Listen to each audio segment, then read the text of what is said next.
Hello, beautiful community. It's Christmas time, and we went up to the in-laws for Christmas, and I live beside the rail trail near Myrtleford in the northeast of Victoria. And the rail trail used to be a train line that went up towards Bright, and it's now been converted to a walking slash bike trail. And it's one of many that are dotted around Victoria, and they're very well used. And I was looking forward to the visit this year. I haven't been up there for 12 months, and I've noticed that the mistletoe is really taken off around the area, especially around the roadsides and along the rail trail. And Kay did say that she has seen a lot of mistletoe birds this year. So it's a good indicator that the mistletoe is flourishing in the area. Last year when we went up there it was flowering around Christmas time. This year it's a bit later. It looks like they'll start to flower in the next week or two. So I spent the afternoon on Christmas Eve wandering around the bush next to the trail. I was looking for some old mistletoe. There's a lot of the young, fresh mistletoe in the trees, and of course the best mistletoe's right up in the top of the trees where you can't get to. But I don't like to get the fresh mistletoe or the live mistletoe. I'd rather leave them for the birds and the insects.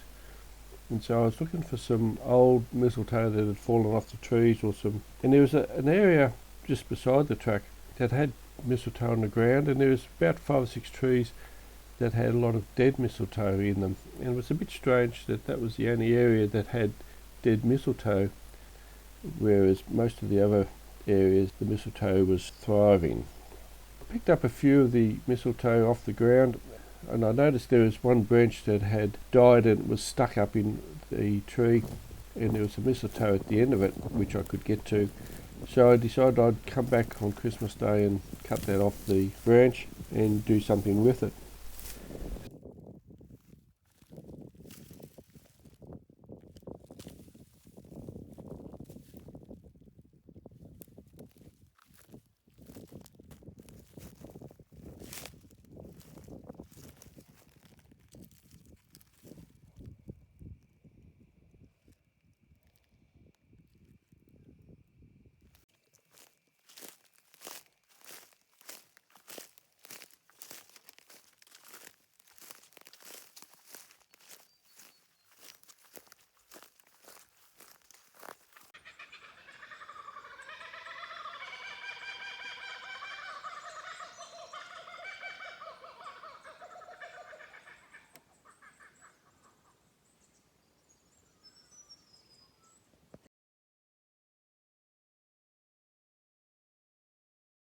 So Christmas Day was going to be a hot day. So I got up early, had breakfast, and I grabbed a hand tool from the shed, and I picked one of the bikes that had a rack on the back. I thought that would be easy to cart the mistletoe home. I think last year I grabbed a few mistletoe and I had to carry them all the way home, and they got a bit heavy in the end. So I grabbed the bike and travelled up to the bike track, and I had left a few of the mistletoe beside the track near a signpost so I could remember where I had to stop. And I found a tree and cut the mistletoe off, and I was home in time for Christmas lunch.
you may not have noticed, but I've got a new shirt on for Christmas.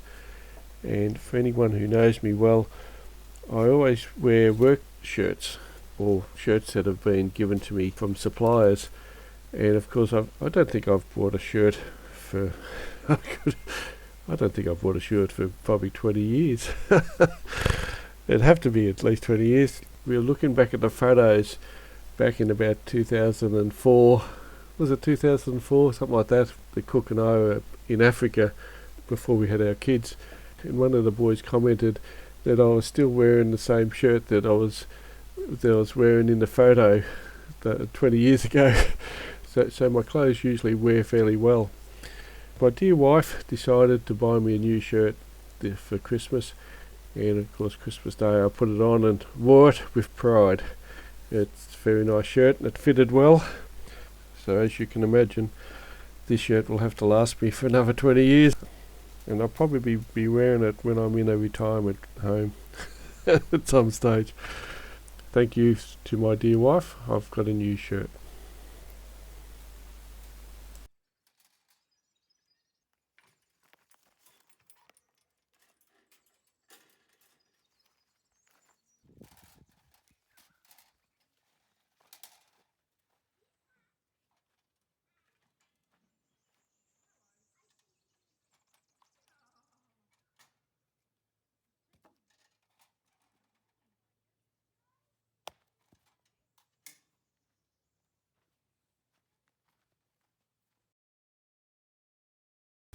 Once I got home, I put the big mistletoe onto the lathe and turned it down using a 1/2 inch spindle gouge.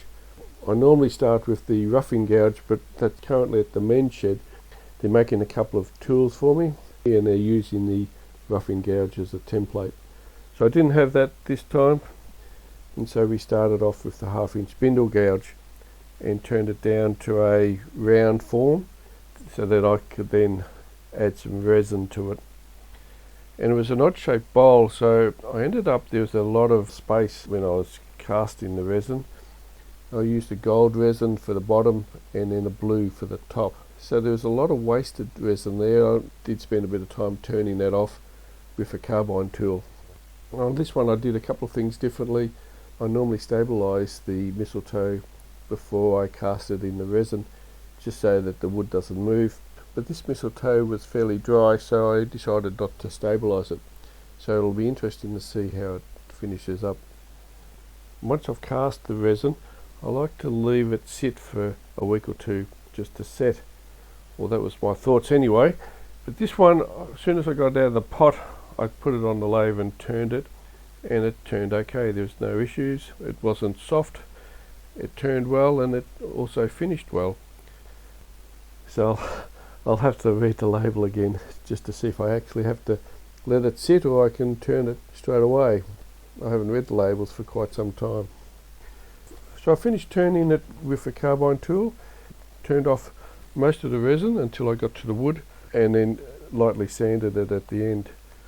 Once off the lathe, I gave it a coat of tung oil, and I'll leave that sit for a week or so just to settle, and then I'll put it on the buffing wheel and buff it up a little bit, and it'll come up quite nicely. So the photos you see at the end, I've only just put the tung oil on the bowl. I haven't buffed it up as yet. I'll do that in the next couple of weeks. Anyway, I enjoyed my trip up to Myrtleford, had a lovely time, and also spent a bit of time up in the bush looking for mistletoe, and there's still quite a bit up there, so next time I'm up there I'll be able to get a few more mistletoes to bring home. I hope you enjoy this video. I'll see you next time. Cheerio.